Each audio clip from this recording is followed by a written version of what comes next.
High, welcome. যারা তোমরা UPSC পরীক্ষার অ্যাপ্লিকেশন করতে যাচ্ছ, তোমাদের জন্যে কতগুলো খুব জরুরি খবর আছে। ফটো আপলোড করার কত নিয়ম, নতুন নিয়ম তৈরি করেছে। এই বছর থেকে এই নতুন নিয়ম এইভাবে আপলোড করতে হবে। এইভাবেই কিন্তু ফটোগুলোকে আপলোড করতে হবে। এই ভুল করবে না, কারণ এইরকম না করলে কিন্তু ফর্মটা রিজেক্ট হয়ে যাবে। এটা নতুন নিয়ম। এই বছর থেকে ফটো আপলোডের কতগুলো নতুন নিয়ম হবে, যেগুলো তোমাদের জানা দরকার। তোমরা এইভাবেই ফটো আপলোড করবে, নাহলে তোমাদের ফর্মটা কিন্তু ক্যান্সেল হতে পারে। তাই তোমরা জেনে নাও ফটো আপলোড করার নতুন নিয়মগুলো কি। তো এই বছর, এটা এই বছরই শুরু হয়েছে। পুরোনোটাতে ছিল না। যারা বলে আগের বছর তো আমি দিয়েছিলাম, আগের বছরে এই নিয়মটা ছিল না। এটা এই বছর থেকে চালু হচ্ছে।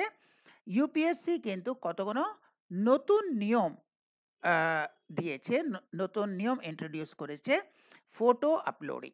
যখন ফর্মে তোমরা ফটো আপলোড করবে, তখন এই নিয়মগুলো কিন্তু একটু দেখে নেবে। প্রথম হচ্ছে, the photograph uploaded should not be more than 10 days old from the start of the online application process. Application যেদিন মানে আরম্ভ হয়, অনলাইন যে ডেট থেকে আরম্ভ হয়, তার ১০ দিনের মধ্যে কিন্তু ফটো হওয়া চাই। ১০ দিন থেকে বেশি পুরনো ফটো চলবে না। অর্থাৎ অনলাইন অ্যাপ্লিকেশন যদি আমাদের ২০ তারিখে হয়, তাহলে ফটো কিন্তু ১০ তারিখের পরের হবে, ১০ তারিখের আগে হবে না। ২০ তারিখে কিন্তু অনলাইন অ্যাপ্লিকেশন শুরু হচ্ছে, তাই ১০ তারিখ মানে ১০ দিন মানে ১০ তারিখ, তার পুরনো ফটো কিন্তু চলবে না। একেবারে যখন অ্যাপ্লিকেশন করছো, তার ১০ দিনের মধ্যে ফটো তুলতে হবে, সেই ফটোটাকে আপলোড করবে। The name of the applicant and the date on which the photograph was taken should be clearly mentioned. কোন তারিখে ফটো তোলা হয়েছে, সে বাড়িতে হতে পারে, স্টুডিওতে হতে পারে, যেই তারিখে ফটো তোলা হয়েছে আর তোমাদের নাম কিন্তু ফটোগ্রাফে মেনশন করতে হবে। তোমাদের নামটাও থাকবে, আর কোন ডেটে তুমি ফটো তুলেছো সেটাও থাকবে। তোমরা যেখানেই তোলো, স্টুডিওতে গিয়ে তুলতে পারো, বাড়িতে তুলতে পারো, যেখানেই তোলো, কিন্তু কোন ডেটে ফটোটা তুলেছিলে আর তোমাদের নাম দুটোই কিন্তু খুব ক্লিয়ারলি ফটোগ্রাফের উপরে, অ্যাপ্লিকেশন নয়, ফটোগ্রাফের উপরে ওটা লিখতে হবে। The candidate's face should occupy 3/4 of the space in the photograph. Total যা স্পেস আছে, তার 75% কিন্তু তোমার ফেস হবে। ফেস, বডি নয়, তোমার জামা নয়, তোমার হাত পা নয়, তোমার শুধু ফেস, মুখটা 75% হবে। অর্থাৎ ফটোর বেশিরভাগ তোমাদের মুখটা দেখা যাবে। বাকি যদি চেস্ট বা অন্য জায়গায় যদি দেখা যায়, বা কাঁধ মানে শোল্ডার্স দেখা যায়, সেটা কিন্তু বাকি 25%। 75% কিন্তু তোমাদের মুখটা দেখা যাবে। এরকম ফটো তুলতে হবে। Their appearance must match with their photograph at each stage of the examination process. মানে যখন তোমরা প্রিলিমিনারি দেবে, তারপরে মেইন দেবে, তারপরে ইন্টারভিউ দেবে, ৩ টে স্টেজেই তোমাদের অ্যাপিয়ারেন্স আর ফটোগ্রাফ কিন্তু একরকম হওয়া চাই।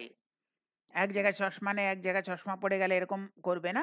যেরকম তোমরা পরীক্ষা দিতে যাবে, যেরকম তোমরা ইন্টারভিউ দিতে যাবে, এক্স্যাক্টলি ওইভাবেই ফটো তুলবে। মাঝখানে চুল কাটবে না, চুল বড় হয়ে গেছে, ছোট হয়ে গেছে। এক্স্যাক্টলি তোমরা যেইভাবে ফটো তুলেছো, সেইভাবেই কিন্তু পরীক্ষা দেবে, মেইনস দেবে, ইন্টারভিউ দেবে, পার্সোনালিটি টেস্ট দেবে। The last date for candidates to submit their online application is March 5. এই বছরের জন্যে তোমাদের লাস্ট ডেট হচ্ছে 5 মার্চ। তাই এই নিয়মগুলো একটু দেখবে, যে ১০ দিনের বেশি পুরনো ফটোগ্রাফ নয়, তোমাদের ফটোগ্রাফের উপরে নাম আর কোন তারিখে তুমি ফটোগ্রাফ তুলেছো সেটা ক্লিয়ারলি লিখবে।